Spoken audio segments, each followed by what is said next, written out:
My name is Connor Lucia, and today we are going to be interviewing seniors about their pets. Who am I here with today? Kendall.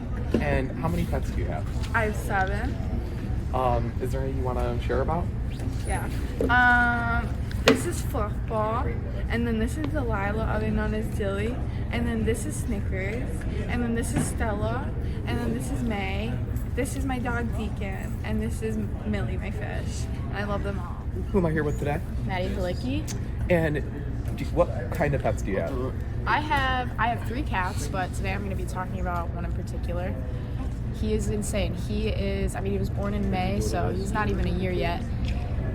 This guy, his favorite activity is to sit in the dryer after we use it because it's all warm and cozy, and he'll bundle up in the clothes, and then when we're taking out the clothes to go fold them, the cat falls out of a bundle.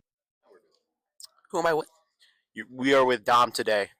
And what pets do you have? I have 2 pets. I have a dog and a cat. My dog's name is Max. He's a Shih Tzu poodle.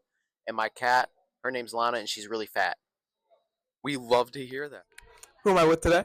Brodor Tedesco. And do you have any pets? I have 4. What are their names, and tell me about them. Merlin, he's a dog. He's stubby and old. Max is actually autistic and has 2 different colored eyes. Maisie is Maine Coon, and she's fluffy. And Toby. Okay, thank you very much.